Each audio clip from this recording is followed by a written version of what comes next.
الحمد لله رب العالمين والصلاة والسلام على خاتم الأنبياء والمرسلين وعلى آله وأصحابه أجمعين ومن تبعهم بإحسان إلى يوم الدين. دوستانو زمانگ د نن درس عنوان دی د الحاد اصول او ضوابط. د ملحدینو سره د بحث او د مباحثې کولو طریقه بیانول په نننی درس کې زمونږ مقصد دی. مطلب دا دی چې کله تاسو د ملحدینو سره بحث کوئ، مباحثه کوئ، یا د ملحدینو د اعتراضاتو جوابات ورکوئ، یا د ملحدینو دلایل رد کوئ، نو د هغې دپاره څه داسې اصول دي چې د هغې پیژندل ضروري دي. عموما که چېرته هغه اصول نظر انداز کړی شي نو د ملحدینو اعتراضاتو بیا جوابات مشکل شي انسان ته، او هغه اعتراضات بیا صحیح ښکاره کېږي. ځکه په هغې کې به تاسو څه د اصولو کموالی کړی وي چې هغه اصول تاسو نه وی ذکر کړی او ته په هغه اصولو نه وي پوه شوی، نو بیا ته د ملحدینو جوابات نشي کولی. نو په خبرو کې بعضې وخت انسان خبرې کوي، د ملحدینو سره بحث مباحثه کوي، هغې کې د اصولو کموالی وي چې په هغې باندې هر یو سړی نه پوهېږي. نو موږ کوشش کوو چې په نننی درس کې تاسو ته هغه وضاحت وکړو. زمونږ د کتاب مقاله د رد الالحاد نه موږ تاسو ته دا درس بیانو. موږ په دې کې اول اصل چې ذکر کړی دی هغه موږ ذریعه د علم ذکر کړی ده.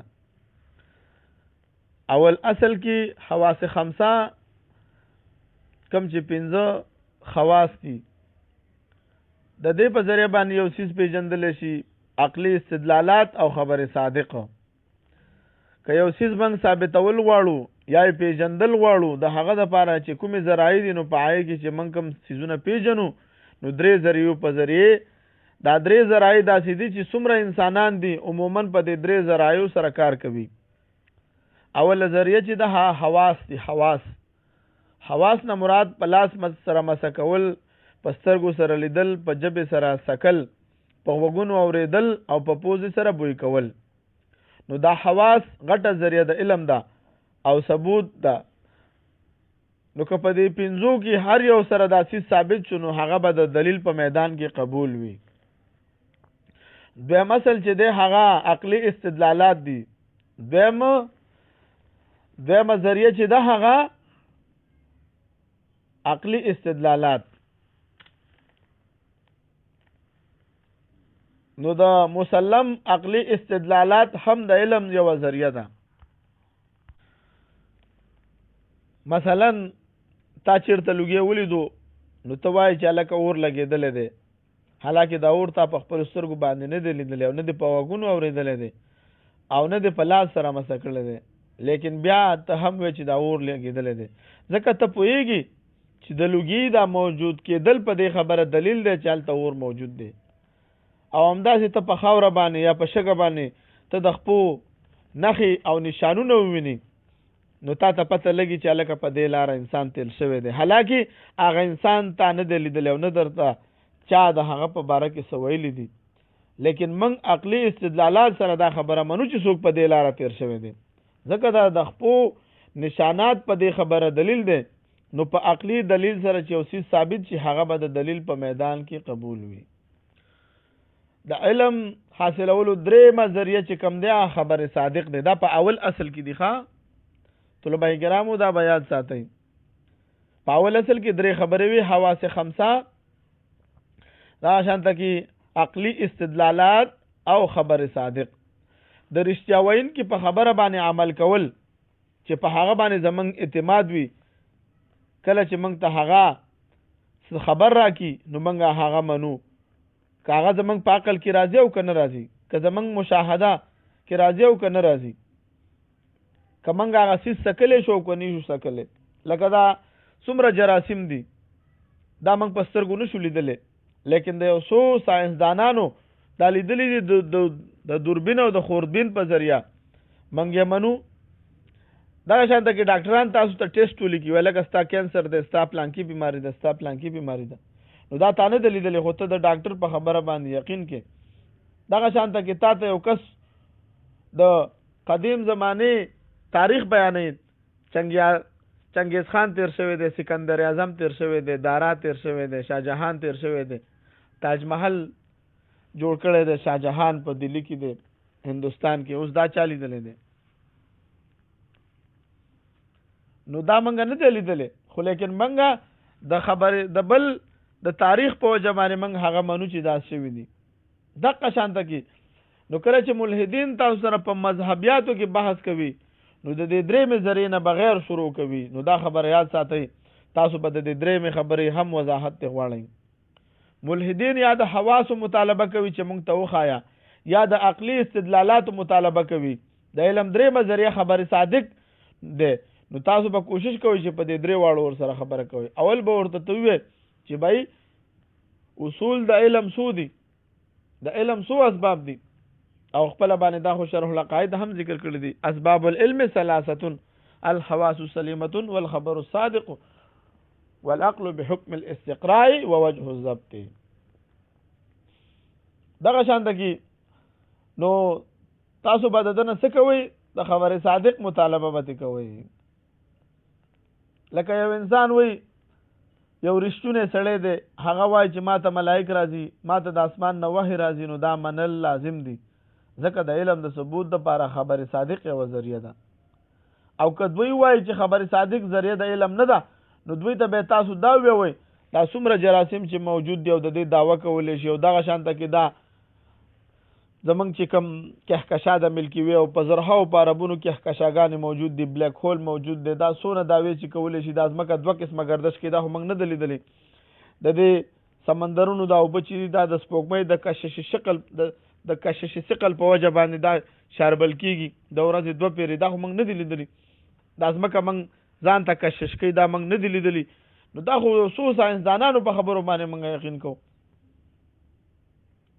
نو موږ وایو چې د ساینس هغه خبره بغیر د بل په خبره باندې د ساینس خبره د ساینسدانانو په خبره باندې د مذهب خبره به د مذهب د انبیاء کرامو په خبره به هم مني. که چېرې دا رښتینی دي نو بیا هغه هم رښتونی دي. که داسې شي نو بیا په دنیا کې یو شی هم نه ثابتېږي. دا انسان چې خپل ځان د خپل پلار نه ثابتوي، دا خو د بل په خبره یقین کوي، نور خلک وایي چې دا ستا پلار دی، حالانکه د خپل پلار نه وي لیدلی. نو دا درېم خبر چې دی، درېمه ذریعه د علم هغه خبر صادق دی. دویم اصل چې دی د ملحدینو سره د بحث کولو، نو دوی به تاسو ته وایي لکه خلاف عقل. نو تاسو دا وپېژنئ چې خلاف عقل څه ته وایي او ماورای عقل څه ته وایي.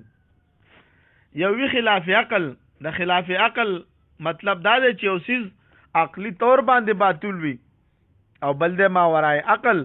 ماورای عقل دې ته وایي چې دا په عقل کې نه راځي، دا د عقل خلاف خو نه دی لیکن په عقل کې نه راځي. نو په عقل کې ولې نه راځي؟ لکه په عقل کې ځکه نه راځي چې موږ د هغې نظیر نه دی لیدلی. اوس نن نه چې 100 کاله مخکې دا کم خلک تیر شوي دي، 200 کاله مخکې چې کم خلک تیر شوي، هغوی دا موبایل او دا لپټاپ او دا کم موټرې چې موږ استعمالو، دا خو مخکې ایجادات چې نه شوي، نو چا نه ولیدلي. نو دا به دوی ته خلاف عقل دی ویلی. نو خلاف عقل نه و، دا ماورای عقل دوی لیدلی نه و.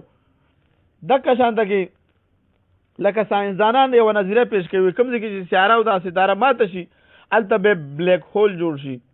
په دې بلیک هول کې به ټایم او مکان نه وي، هلته مکان او ټایم دا ختم شي. او دا زموږ په عقل کې نه راځي. داسې کوم شی، داسې کوم څیز دی چې هلته نه ټایم وي او نه هلته مکان وي. اوس د مکان او د ټایم نه بغیر موږ څه لیدلي نه دي، دا زموږ د عقل نه بالاتره خبره ده، خو خلاف عقل هم نه ده. اکثره ملحدین دا کوي چې کوم شیزونه دا په عقل کې نه راځي، هغې ته دوی څه وایي دا خلاف عقل دي. مثلا د جنت او د جهنم تفصیلات راځي. لکه یوه ونه ده په احادیثو کې راځي چې 1000 کاله به د هغه نه یو تیز رفتار اس تاویږي، وایي دا خلاف عقل ده. موږ ورته وایو دا خلاف عقل نه ده، دا ماورای عقل ده. خلاف عقل ځکه نه ده چې یو وړه ونه جوړېدی شي، نو غټه ونه ولې نشي جوړېدی؟ چې الله په دې قادر دی چې یو وړه ونه جوړه کړي، نو غټه ونه هم جوړولی شي. لکه انسانان وایي چې دا موږ کله مړه شو نو موږ به بیا راژوندي کېږو. الله له قرآن کریم کې فرمایلی دی، سورة مریم آیات نمبر 58، اعوذ بالله من الشیطان الرجیم، ويقول الانسان اذا ما مت لسوف اخرج حیا اولا يذكر الانسان انا خلقناه من قبل ولم يك شيئا. دا انسانان وایي چې زه مړ شمه، زه به بیا را ژوندی کېږم. اولا یذکر الانسان آیا دا انسان نه یادوي انا خلقناه من قبل مخکې خو ته موږ پیدا کړی وی که نه انسانه ته خو مخکې ولم یکو شیئا ته هېڅ هم نه وي مخکې بیا به دې الله وایي زه ژوندی کوم. نو دوی وایي دا دوباره ژوند نشته دا اوس خلاف عقل دي. موږ ورته وایو دا ماورای عقل دی. الله وایي چې اول ځل مې پیدا کړي دوباره دې هم پیدا کولی شم. الله تعالی فرمایي چې زه به ستا د هډوکي څه چې ستا د دې ګوتو دا بندونه او دا فنګر فرنټ به هم تا ته واپس ملاویږي. سورت قیامه کې آیات نمبر 4 کې الله فرمایي ایحسب الانسان ان لن نجمع عظامه. آیا ګمان کوي دا کافر انسان چې زما دا وراسته اډوکی چې زما راجمع کوي به بیا الله وایي زما اډوکی راجمع کوي. ایحسب الانسان ان لن نجمع عظامه. دا کافر انسان ګمان کوي چې زما دا اډوکی به بیا راجمع کیږي. بلا ولنه بلا قادرین علی ان نسوی بنانا. الله وی ولې بن راجمع کیږي تاسو د ګوتو دا بندونه او دا فنګر فرنټ به هم تاسو ته واپس ملاوي.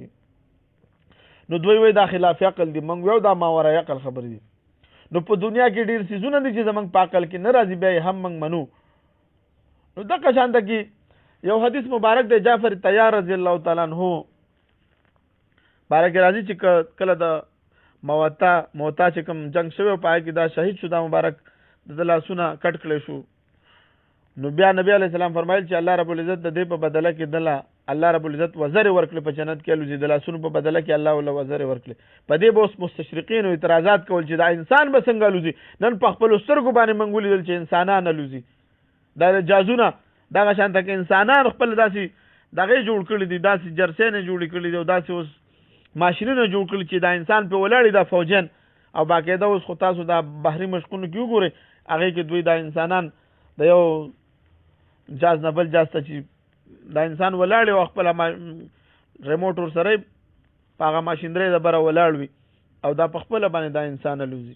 نو هغه اعتراضات خود به خود ختميږي. دوی وی دا خلاف عقل دي. موږ وایو نه دا ماورای عقل خبر دي. نو ماورای عقل او خلاف عقل به تاسو پیژنئ. درې مسل چې ده نو د دعوی د ثبوت معیار بسوي. کومه دعوه چې انسان کوي د یو سیز په باره کې د هغې د ثبوت معیار بسوي. عموما د ده لپاره دوه معیار دي. اول دا چې دعوه عقلا ممکن وي. دعوه عقلا ممکن وي یعنی یقیني طور چې خلاف عقل نه وي اگر چې زمونږ په عقل کې نه راځي. دویم دا چې د هغه په ثبوت کې کوم صحیح عقلی یا رښتونه نقلی خبر تاسو سره موجود وي. لکه د الله رب العزت د وجود خبره شوه. اوس د الله رب العزت د وجود د عقلا هم ممکن دی. ولی د هر یو سیز وجود عقلا ممکن دی. تاسو چې ټوله دنیا الله رب العزت پیدا کړی ده نو د هغه په نه موجود کېدو باندې کوم دلیل عقلی دوی سره نشته لري. دوی وي ته موږ ته وخایه نو دا خودل خو نظیر دی کنه د دې وضاحت روسته روان دي. نو د دې په ثبوت کې به موږ سره صحیح لکه د دې په ثبوت کې موږ سره صحیح عقلی دلیل هم شته او رښتونه نقلی دلیل موږ سره هم موجود دی. صحیح عقلی دلیل دا دی چې په دې دنیا کې څومره څیزونه موجود کیږي د هغې نه وروسته څوک وي چې هغه څیز جوړ کړی وي. خود به خود یو موټر کار هم نه جوړیږي. خود به خود یو لپټاپ هم نه جوړیږي. خود به خود یو موبایل هم نه جوړیږي. نو دا یو مسلم اصول دي. نو د ټولي دنیا په نسبانه دوی وایي دا سیس پلانکی ایجاد کړی دی دا پلانکی ایجاد کړی دی خو چې کله د الله د وجود خبر راشي نو دوی وایي دا دنیا په خپله چلیږي. نو عجیبه مخلوق دی د عقل نه ډېر لرې دی. او نقلی خبر هم موږ سره موجود دی چې ټولو انبیاء کرامو علیهم السلام د الله رب العزت د وجود گواهی ورکړې ده. لکه سورۃ اخلاص کې چې الله رب العزت خپل صفات بیان کړي دي. قل وای محبوبا قل هو الله احد وای چې الله یو دی الله الصمد الله بنیاز لم یلد ولم یولد ولم یکن له کفوا احد. الله نه د چانه پیدا دی نه څوک پیدا دی هغه د پاره نه مثل شته او نه مثال شته. الله خالق كل شيء الله د هر څه خالق دی. الذي خلق الموت والحیات الله رب العزت دا مرګ او ژوند پیدا کړی دی ليبلوکم ايکم احسن عملا چې تاسو کې نیک اعمال څوک کوي. نو الله رب العزت موجود دی. دغه شانته کې دوی سره چې تاسو بحث کوئ نو دوی نه به تاسو تپوس کوئ چې د دعوی د ثبوت معیار بسوي. دلیل دی ته وایي چې عقلا ممکن وي تاسو ته وضاحت شو او د کوم صحیح نقلی خبر سره ثابت وي. اوس که ملحدین وایي چې ما ته وخایا کوم دی چې موجود دی نو دا خبره د ثبوت او د دعوی نه خلاف ده. د دوی دا خبره د خودلو چې ما ته وخایا دا خبره د ثبوت او د دعوی نه خلاف ده. ځکه دا خو د ټولې دنیا عدالتونه مني چې دوه گواهان په یو مسله باندې پیش کی نو عدالت دغه په باره کې فیصله کوي. نو چې د دوه گواهانو په گواهی سره د دنیا په ټولو عدالتونو کې یو څیز ثابتېږي نو د ټولو انبیاء کرامو علیهم السلام په گواهی سره ولې نه ثابتېږي؟ نو کله چې ملحدین د خدای د ثبوت دپاره دلایل طلب کړي نو تاسو په تنقیحات کوئ. موږ دا تنقیحات په 214 نمبر صفحه دا موجود دي، تقریبا 20 پورې تنقیحات موږ په دې ملحدینو باندې کړي دي. نو څومره مذهبي عقاید چې دي نو که دوی دا نه مانی نو ته ورته وایه ته واسې هم تحقیقي او علمي شخصیت نه، نو راځه په دنیا کې به ورسره خبرې وکړو. ورته به وایه چې څومره څیزونه دي په دې دنیا کې دا په کومو اصولو سره منلی کېږي. اول هغه وښایه. مثال په طور باندې هر یو انسان خپل والدینو ته خپل والدین دا خپل پلار او مور ګڼي چې زه د دوی نه پیدا شویم، نو د پیدا کېدو په وخت کې خو د کې عقل او پوهه نه وه چې دا لیدلی دی، خو لیکن دا عقلا ممکن ده ځکه د زوی عمر د پلار نه کم وي او خلک هم وایي. نو دقه شانته کې چې د نورو خلکو په خبره باندې ته د پلار نه ثابتېدی شي نو د انبیاء کرامو په خبره باندې د الله د وجود څنګه نه ثابتېږي؟ نو دا درې مسل چې دی د دعوی د ثبوت معیار بسوي. څلورم مسل چې دی عدم مشاهده د عدم وجود دلیل نه دی. څه مطلب؟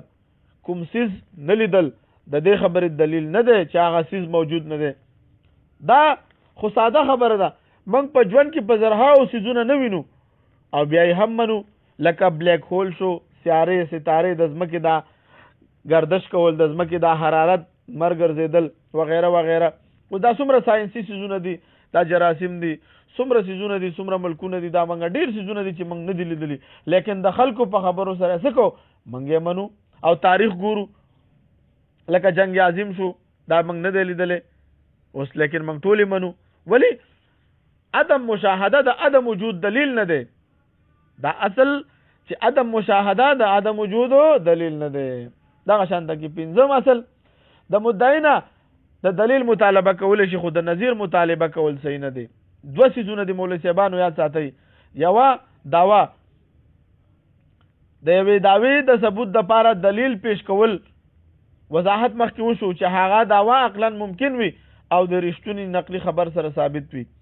یو وی مولوي صاحبانو نظیر او یو وی دلیل. نظیر دې ته وایي چې ته ماته وښایه، لکه قرآن کریم کې ذکر دی او حدیث مبارکو کې راغلی دی چې حضرت موسی علیه السلام سره چې کوم امسا ودنه به مار جوړېدو. اوس دوی وایي تاسو یې ماته وښیه، دا ملحدین اعتراض کوي، وایي یاره حضرت عیسی علیه السلام به مړي راژوندي کول، موږ ته خو چا ونه ښودو چې یو مړی راژوندی شوی. نو دا اوس هغه دوی د څه کوي؟ د نظیر مطالبه کوي. د نظیر مطالبه د ثبوت په میدان کې دا یاد ساتئ، د نظیر مطالبه دا نه چلیږي. نو اکثر ملحدین دا مطالبه کوي، نو دوی نه دلیل پیژني او نه نظیر پیژني. نو د ثبوت په میدان کې به صرف په دلیل سره خبره ثابتېږي. اوس په چا چې د قتل دعوه وي، اوس جج او قاضي دا مطالبه وکړي او ورته څه وایي؟ د نظیر مطالبه کوي او که د دلیل مطالبه کوي. دلیل دی غواړي دوه گواهان شته چې دوه گواهان په پیش یا وایي دی مړ کړی دی، نو دا سړی پانسي کېږي. اوس که چېرته جج، اوس که دا قاتل دا ملحد وي، فرض مثال هغه وایي چې ما نه دی قتل کړی، ګینې زه تاسو یې پیش کوئ، نو جج به څه کوي؟ جج د خلاف نظیر پیش کولی شي؟ نشي پیش کولی. نو دقه شانته کې موږ وایو ملحد دلته د قاتل په مثال کې دی، دا وایي دغه قتل کړی دی لیکن دا انکاری دی، وایي ته ماته نظیر پیش کړه. دقه شانته کې الله رب العزت خو دا هر څه پیدا کړي دي، خدا د الله د وجود نه انکار کوي، ته ماته نظیر وښایه. نو نظیر د دلیل په میدان کې نه چلیږي، د ثبوت په میدان کې دلیل نه، د ثبوت په میدان کې نظیر نه چلیږي او دلیل چلیږي. نو دوی وایي ته موږ ته وښایه. نو داسې یو احمق جج او قاضي هم نه تیر شوی چې چا نه د نظیر مطالبه وکړي چې ماته وښایه. نو د علم او د ثبوت په معیار کې او میدان کې د نظیر مطالبه نه چلیږي بلکې دلیل چلیږي. شپږم اصل دا دی چې موږ ته د شریعت کامل فهم حاصل وي. په شریعت باندې عبور لرل دا هم یو اصل دی. مثلا الله تعالی قرآن کریم کې فرمایي، الله رب العزت فرمایلی دي زه د هر یو زیروح رزق په ما باندې لازم دی. ځکه الله رب العزت فرمایي په سورته هود آیات نمبر 5 کې اعوذ بالله من الشیطان الرجیم وما من دابة في الارض الا على الله رزقها ويعلم مستقرها. الله رب العزت فرمایي چې هیڅ یو سا دار پس مکه نشته مگر الله وایي چې د رزق زما په ذمہ دی. اوس په دې باندې دوی اعتراضات کوي. ملحدین وایي ګوره دا څومره خلک دي چې دولګي نمري. دوی دا اعتراضات کوي ګوره وایي تاسو دا ملحد کتاب لیکل دی ما مذهب ولې پرې اوس هغه دا اعتراضات پکې کړي دي په دې کتاب کې. وایي الله رب العزت د جنت دعوی کوي خلکو له جنت ورکوي. وایي دلته د افریقا خلکو له وایي رزق نه ورکوي جنت بس ورکوي. دا غي جوابات الحمدلله موږ ورته ورکړي دي په خپل کتاب ز مذهب ولې نه پرېږدم. بهترین کتاب د دعا کوي چې الله رب العزت موږ ته وسایل برابر کړي چې چاپی کو. موږ ورته ویل دي چې د دې وضاحت موږ ورته کړی دی چې تاسو د رزق د فلسفې نه ځان خبر کړئ. د رزق څه فلسفه ده؟ نو د رزق رسولو مقصد او مطلب دا دی چې څومره زیروح سیزونه موجود دي په دې ځمکه کې هغوی ته د رزق د پاره چې د څومره سیزونو ضرورت دی هغه الله تعالی په دې ځمکه کې پیدا کړی دي او تقسیم د انسانانو په لاس کې ورکړی دی او د تقسیم طریقې هم ښودلې ده چې داسې به یې تقسیموي. اوس که څوک د ولګي نمري د الله تعالی دا غلط دعوه نه ده غلطه ثابته شوي ځکه الله تعالی خو دې ته په دنیا کې رزق پیدا کړی دی لیکن انسانانو په دې تقسیم کې غلطي وکړه چې د هغې په وجه انسان د خپل رزق نه محروم شو.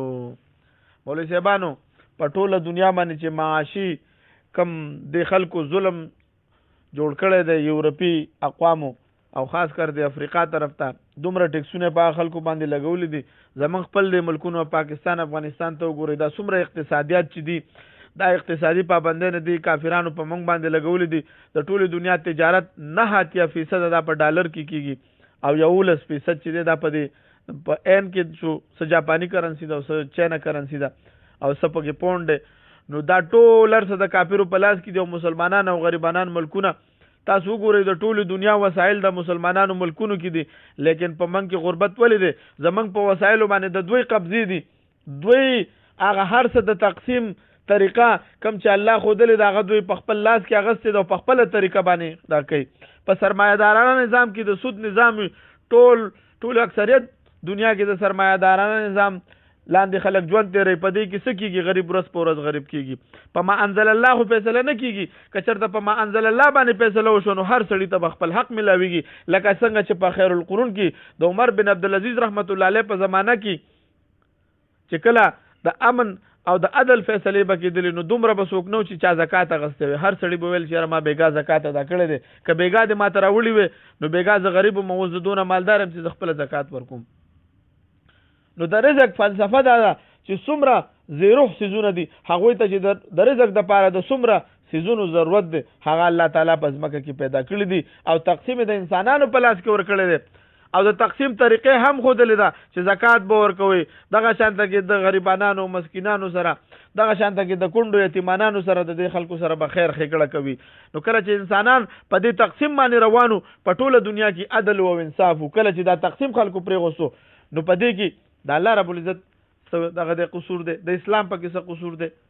نو ملحدین به دې کې تاسو ته اعتراض وکړي نو تاسو ته مطلب سره د شریعت تاسو ته فهم به حاصل وي کامل فهم به درته حاصل وي او د الحاد د موضوع نه به خبره سي. مولوي صاحبانو و مسل چې دی د الحاد د اصول او ضوابط چې کوم دا دی د ملحدینو د اعتراض نه وروسته به تاسو ته دا معلومات وي چې دا کومه فلسفه ده د کومې فلسفې په بنیاد چې دوی دا خبره کوي به تاسو ته معلومه وي. کله چې دوی اعتراض وکړي نو تاسو ته معلومات وي. کله چې تاسو د مغرب د فکر یا ازادۍ نه تاسو خبره سئ د هیومنزم د شاخونه تاسو ته معلوم وي کم چې دا موږ ذکر کړیو مخکینی درسونو کې هغه ته تاسو بیا رجوع وکړئ.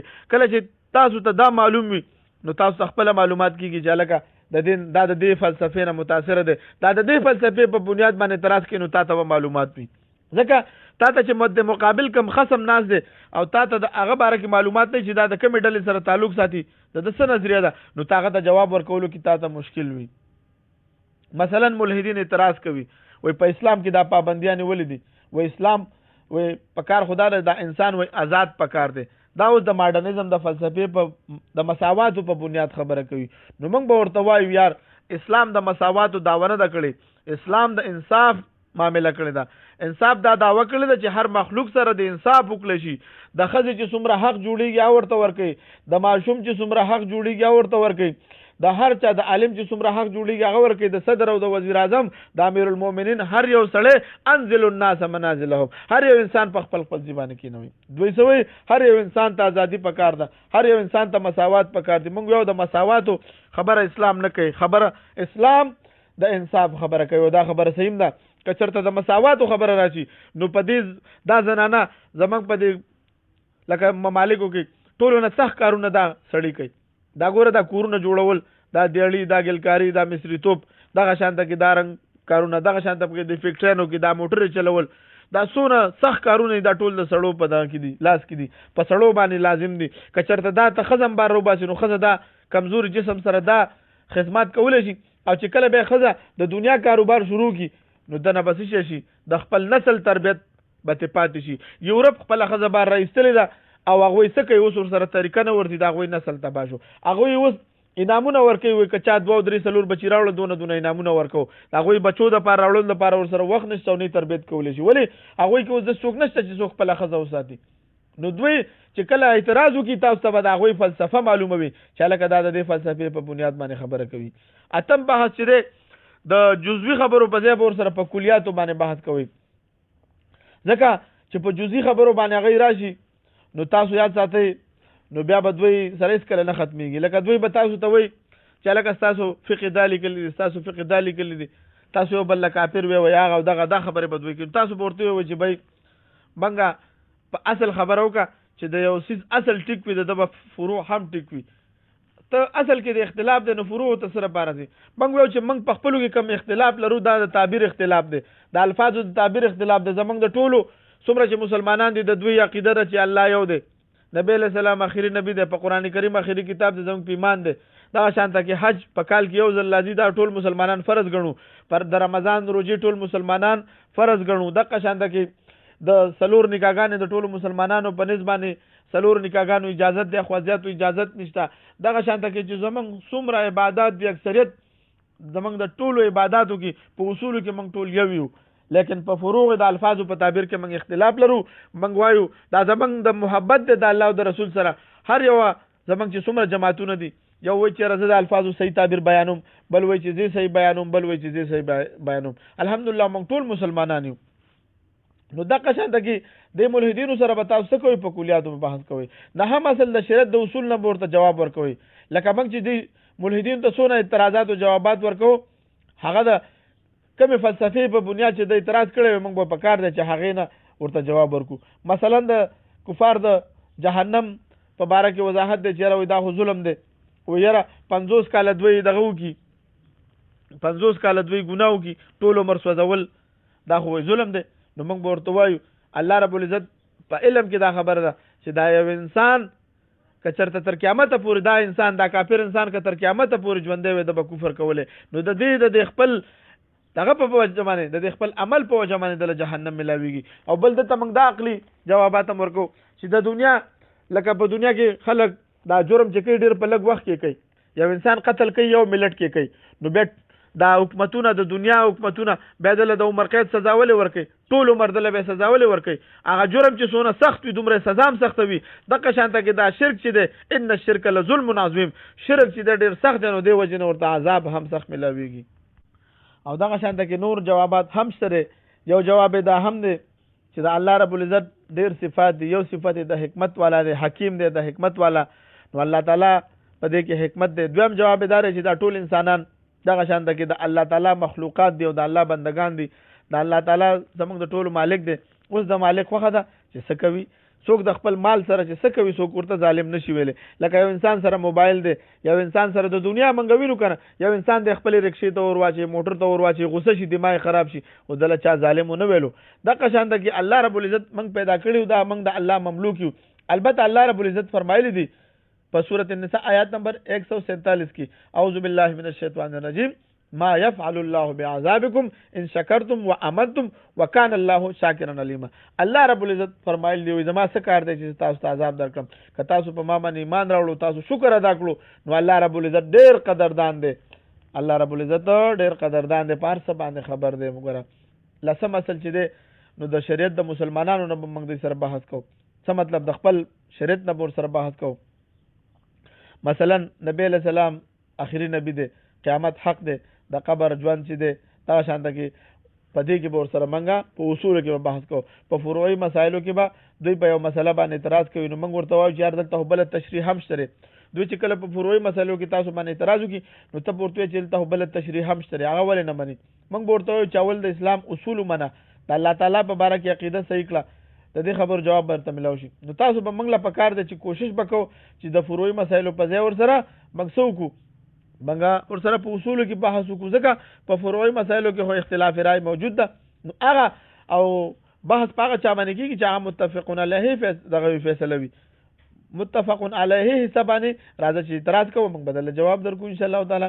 دغه شانته کې دا یو څو خبرې وي چې موږ تاسو ته ذکر کړې، دا لس غټې غټې خبرې موږ ذکر کړلې. تاسو چې کله د ملحدینو سره بحث کوئ نو د دې آداب او خیال ساتئ، د دې اصول خیال ساتئ، دا ضروری ده.